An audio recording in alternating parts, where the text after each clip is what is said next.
And I thought in good times, we'd still have the same demand because the average 50% of all Americans need $500 or less in housing costs to make their budgets work. A lot of people don't know that stat. And so I like those three factors: decreasing supply, owning the dirt, right? Just owning the dirt. And we're the most affordable form of housing out there.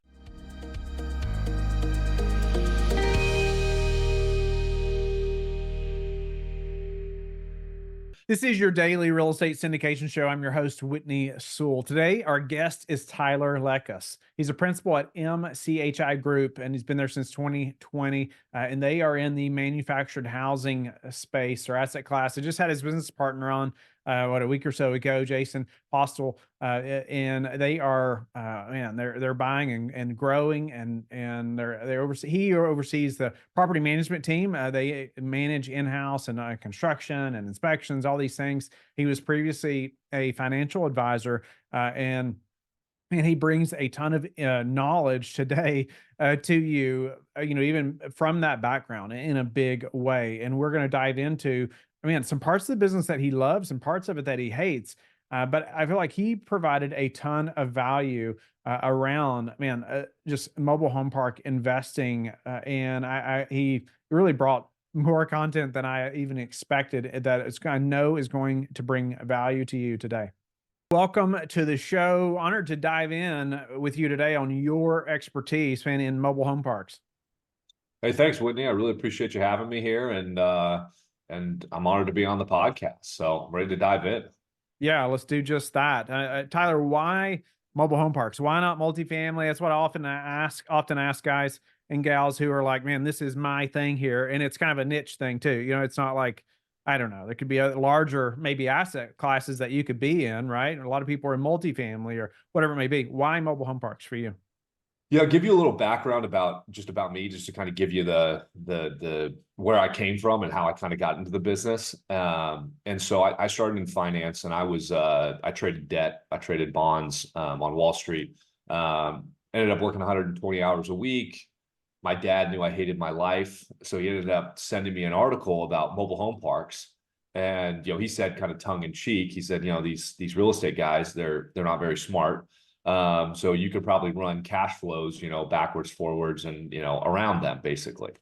And so I ended up looking into the asset class in 2016, or I should say, 2016 into 2017, and ended up saying, like, this asset class is really interesting.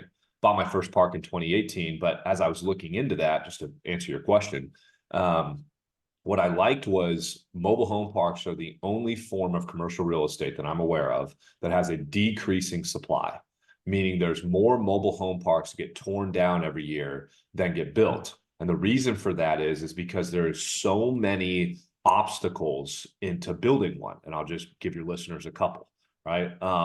Cities hate them. And cities don't hate them because, you think of, Trailer Park Boys or Eminem, an 8 Mile or whatever, cops or, whatever vilification. It's because of how chattel property is taxed versus how multifamily gets taxed, or industrial gets taxed, or shopping malls gets taxed. And I won't dive into the nitty gritty unless you want to, Whitney, into the math behind that. So they don't collect their tax revenue. That's the reason they don't want you to build them. And then as well, since you can't build up, you really need to get the dirt for almost free to make the whole process work. Because if you build it, they will not come.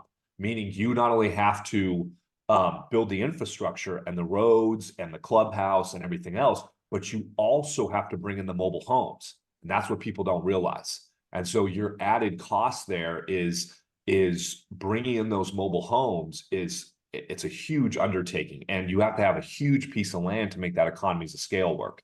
So decreasing supply, I really like that. I liked the own the dirt, so your expense ratio goes down versus multifamily, where you got to do, tenants, termites, and trash, or whatever they say. You're a multifamily guy, I'm not.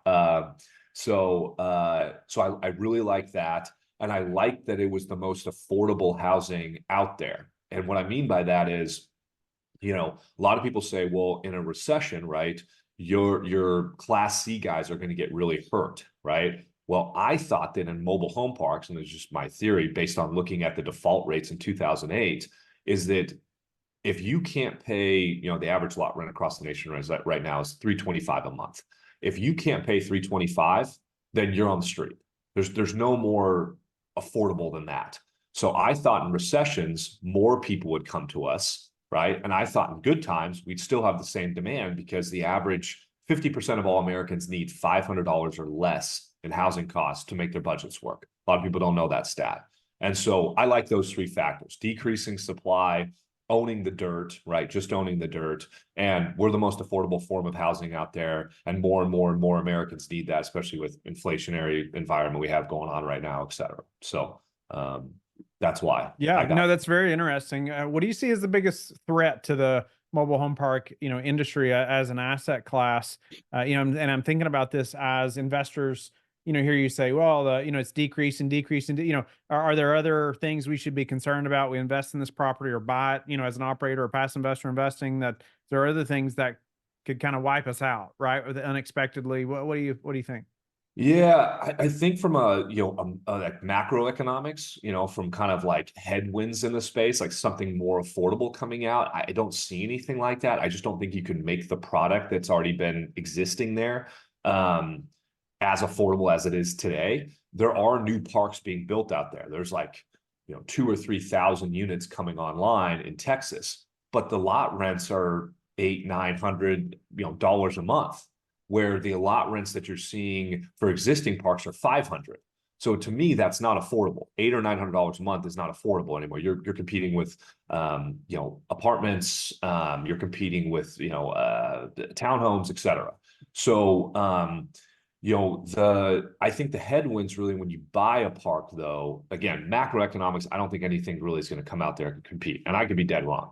I was thinking like, the cities hate them, like you said, right? And make it very difficult maybe to buy or operate or upgrade those things. I don't know. Could they make it, so it's like, hey, we're going to make it hard enough that these guys are going to want to leave, or they can't replace the homes, or I don't know. I was just thinking, oh like, yeah, yeah. Oh, for sure. Yeah. It's funny you went there because the cities are your biggest enemy in this whole fight to keep a housing affordable and a mobile home parks around. Because without going into the city or anything else, but we got into a fight with the city about the amount of spaces that were zoned for a particular property. And basically we said, you sent us a zoning certification letter for this property, and you said it was 22 spaces, and now you're saying it's 12.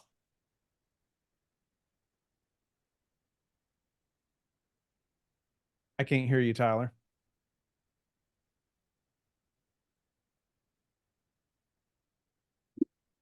Hear me now? I can. Now I can hear you.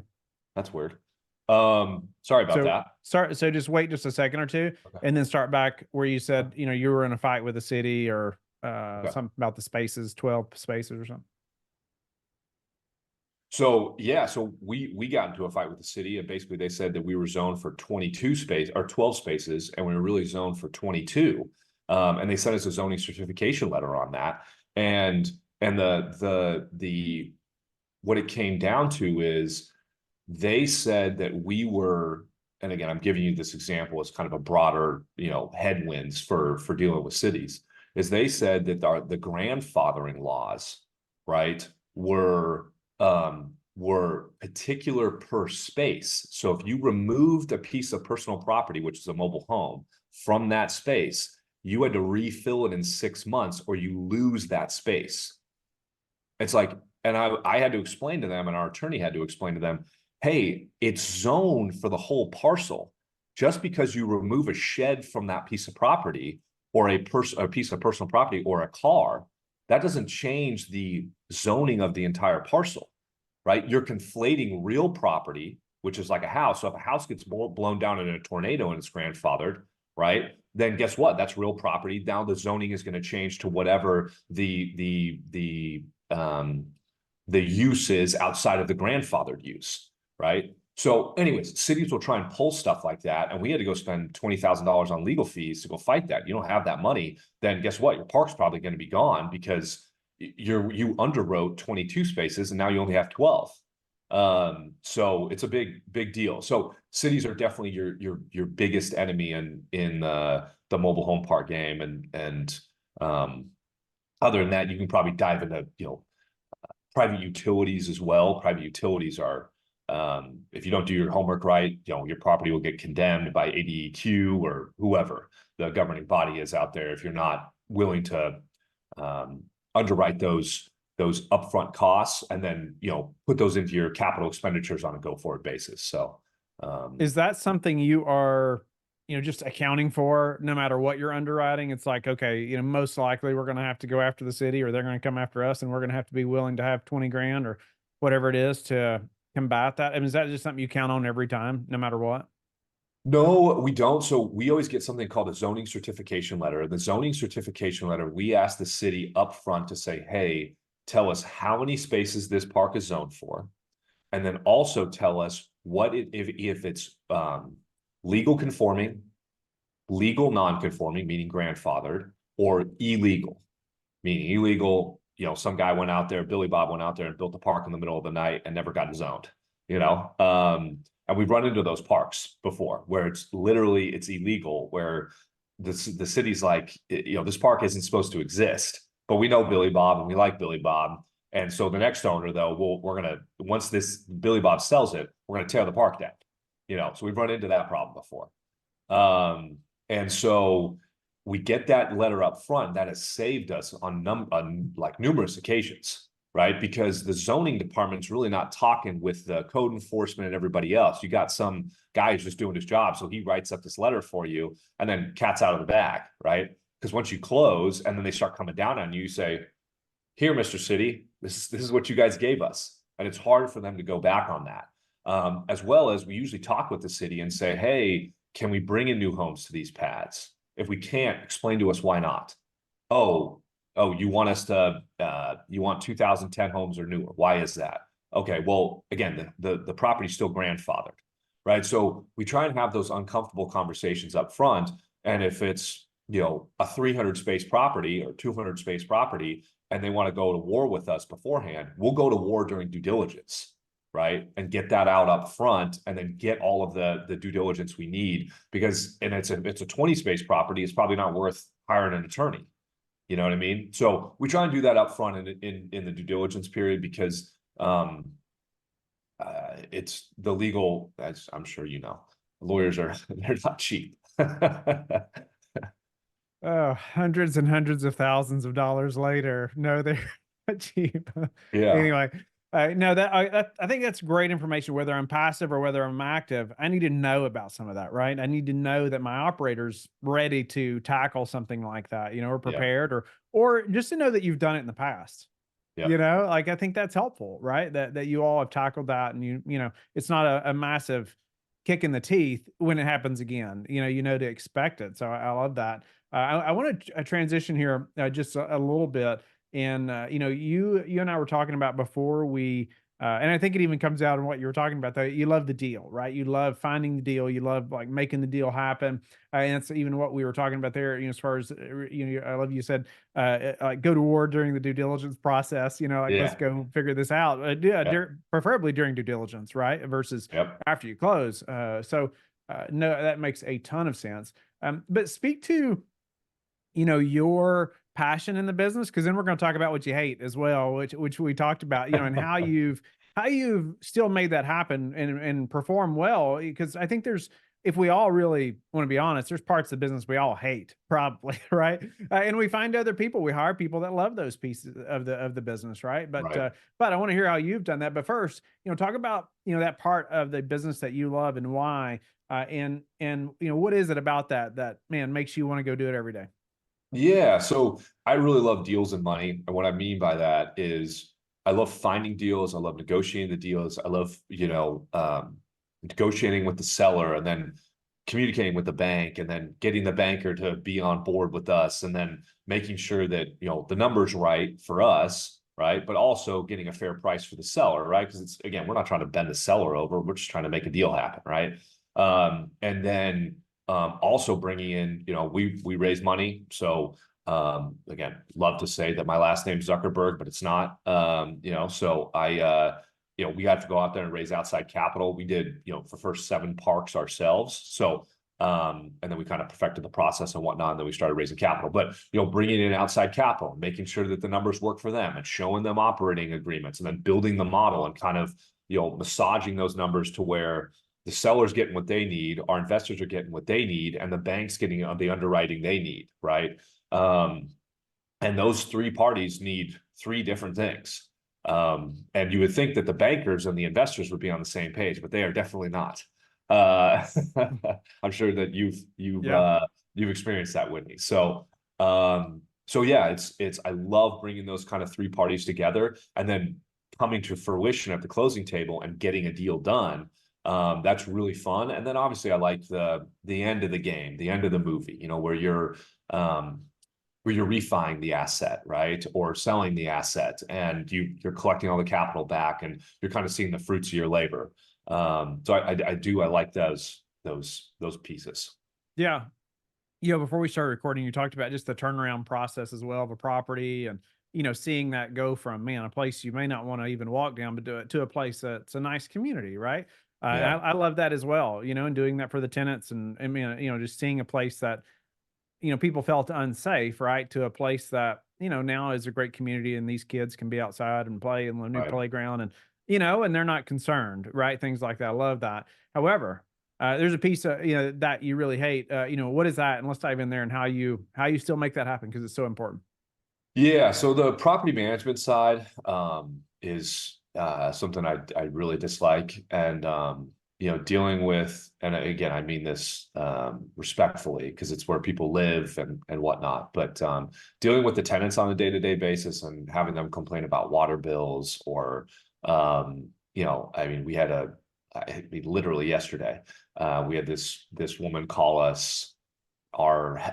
We've got a 24-hour call service, and this woman called, I think, our 24-hour call service like 15 or 16 times, and because her water bill went up, like, I think it was either $16 or $17 from the month prior.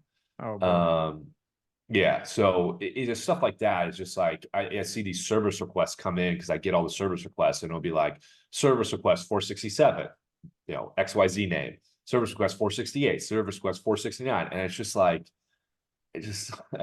anyways, that stuff is just it's not fun. And then, staying on top of the residents, I hate always having to rule.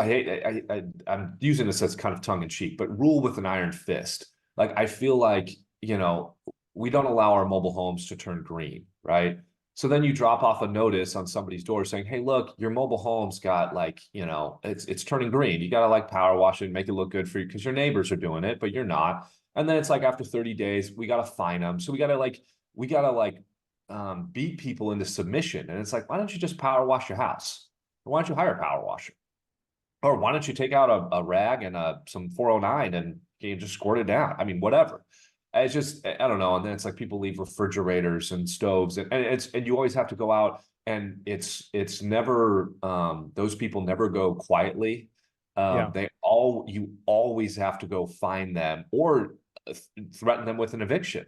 I mean, it's Yeah. like, it's crazy. It's like, hey, look, we're not a used car lot. You can't have 16 cars that are broken down in your front lawn. Yeah. We're gonna tow them all. And then somehow Yeah. you're the bad guy. Anyways, it's just like, look, just act like a mensch. And I don't know. It's not my favorite side of the business, but it's the lifeblood of the business. If you let your property go to hell in a handbasket, and tenants realize that they can pay late and keep junk cars in their front lawn, I mean, your property will go to hell so fast.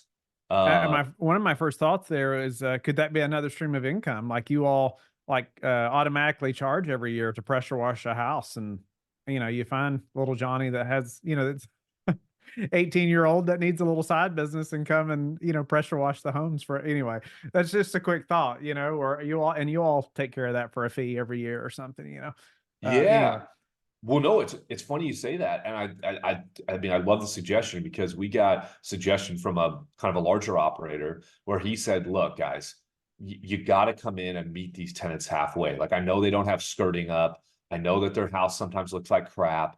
I know that houses need to be painted, but, like, if you can send out a letter with a show of good faith saying, hey, look, if your house needs painting, we'll paint half of it. If painting the house is $2,000, just throwing it out there, right? And you say, hey, look, we'll take care of 1,000 if you guys take care of 1,000, right?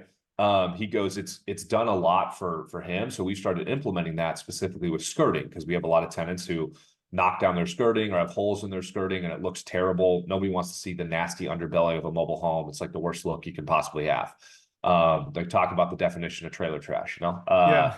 So we've sent out notices now to all of our communities, as much as it pains us, because it does hurt the overall operating capital of the property. Look, if you want new skirting done, we'll come out and have it done. But on your next month's rent, you're going to have a $500 bill on there. So if you're paying $350 a month, it's gonna be $850 the next month. So just make sure you're budgeting for that. We will evict you if you don't pay that.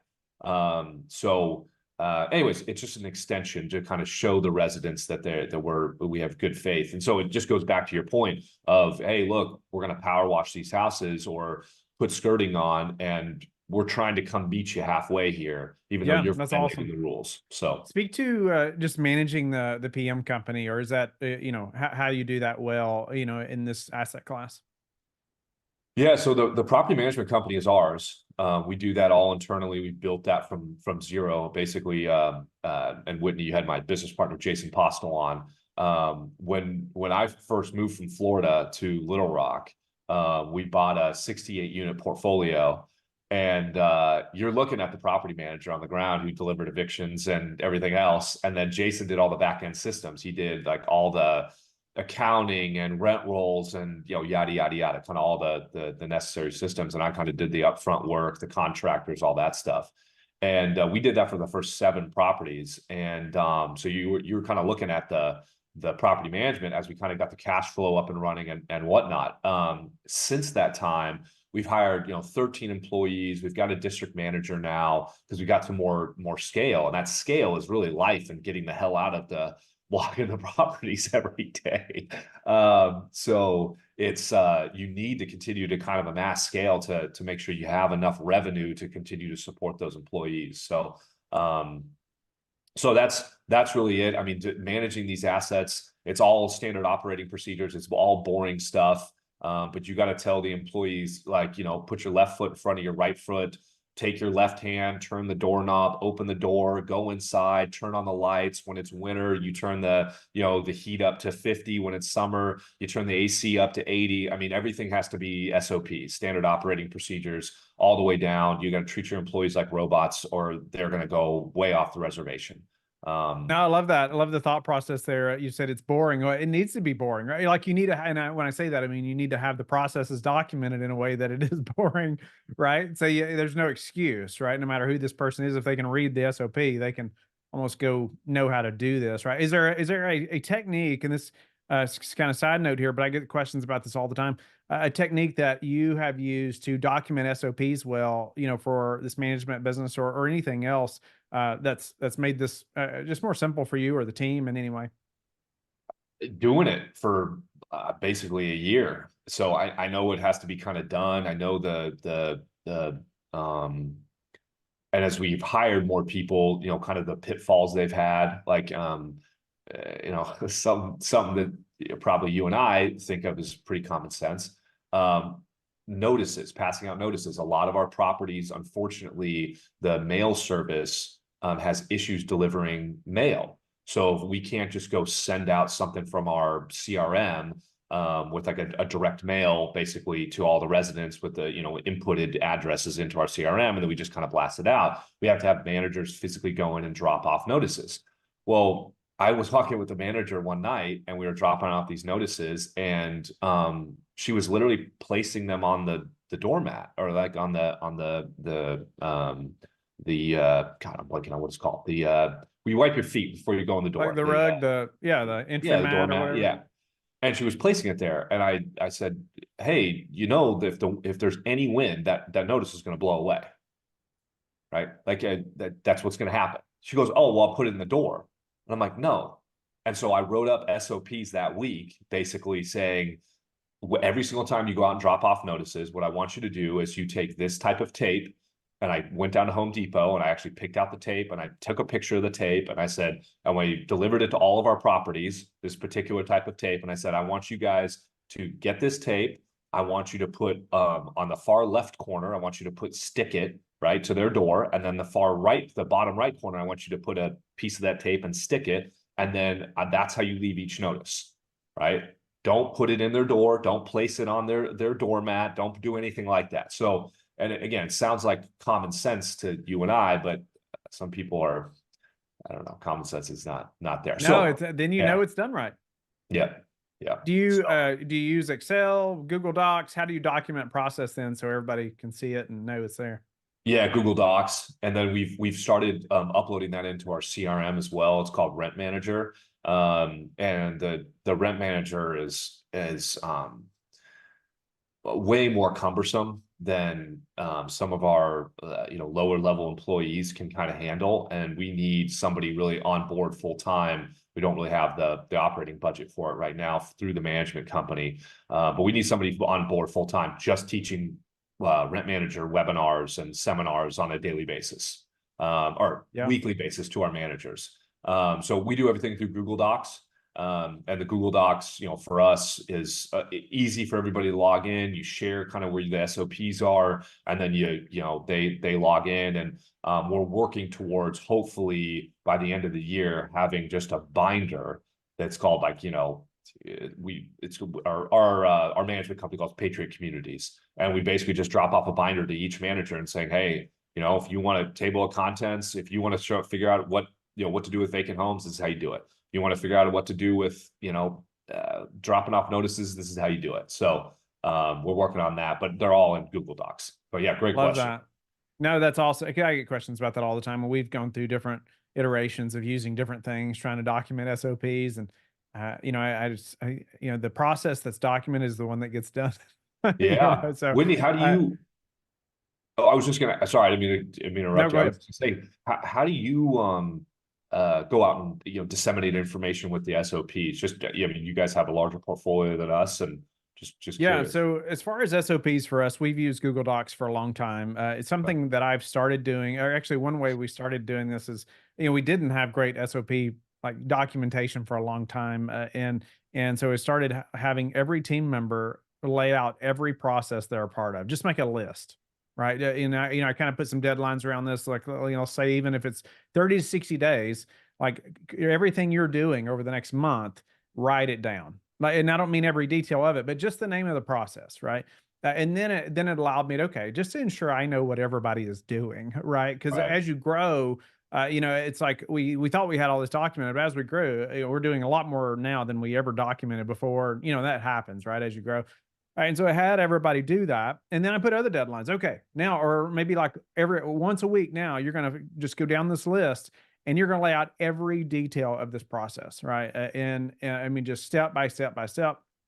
And then also we use Loom. You've probably heard of Loom. You can record your screen and record a picture of you and you talking as well. And so I have them record themselves going through this process and create, let's say, 2-minute or 5-minute video. Then we can save that then, and that's even clickable, right? Or we can make it shareable and link it in that. So if they're not here, next month or 6 months from now, well, somebody else, if worst came to worst, they didn't get to train anybody or for whatever reason, somebody else could probably go figure a lot of that out, right? And they can watch the video and look at their step by step, that they laid out. But it's taken a while to do that, and have even recently done this again, where we're kind of putting all this in even an Excel sheet, but putting tabs at the bottom like per department and things like that, and laying out like everything that we do and who's responsible as well, right? Laying out the exact title.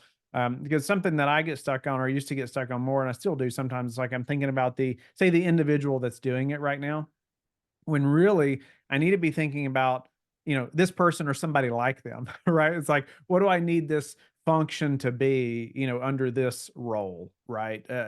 Versus what I know this person's doing or what they like to do, that, because I care about my team, right? And it's hard, I'm like, well, I don't want that person to not be here, but I do have to plan in a way that of everything that I need this function to, to happen within this function for LifeBridge. Yeah, I mean, it's like I almost think about it like a Tesla engine. You can just pop a piece out, pop another piece in. It's not like you're dealing with the regular V8 where you got all these different moving parts. You can't plug and play. You don't want to just replace the whole engine each time, right? You just want to plug in pieces, Yeah. right? Yeah. So no, that's great. That's amazing. Yeah, it's we need to start using that actually. Now that I'm thinking about it. That's a really good piece of advice. Tyler, let's I want the listeners to know we're gonna do another segment with Tyler, and we're gonna dive in, especially on the passive investing side, and talk about some questions for passive investors when they're looking at investing in mobile home parks, and maybe some other pros and cons that maybe you hadn't thought of as you're investing into mobile home parks, and I'm sure other things we'll talk about. But Tyler, right now, tell the listeners though how they can get in touch with you and learn more about you, and if you have any deals that are open right now for investment that are 506C, of course. Of course. Yeah. So we've got a great LinkedIn page where we post a lot of content. I'm kind of the boots on the ground here, so I probably know more about leach rates and leaching fields and septic tanks and private utility systems more than I ever wanted to know ever in my entire life. So I post a lot of that sort of content on our LinkedIn page. Again, you can just reach me on LinkedIn, just type in Tyler Lekas and you can find that. You can also contact me via email at tyler@mchcigroup.com. And then we've got 2 deals right now. It's 281 sites, 2-park portfolio here in Arkansas. And kind of the economies of scale that you're getting with us by investing these 2 deals is we own 16 assets throughout the state of Arkansas. We're the single largest owner in the state right now, private owner, I should say. There's some public companies out there that are killing us. Again, the 281 site, 2-park portfolio, we're raising $7.8 million for it right now. We're targeting a 1.76 equity multiple. So we think it's a very attractive deal on 2 legacy assets that you could probably pass your kids or your kids' kids. So that's how to reach me. And, if you're interested in those 2 deals, please reach out.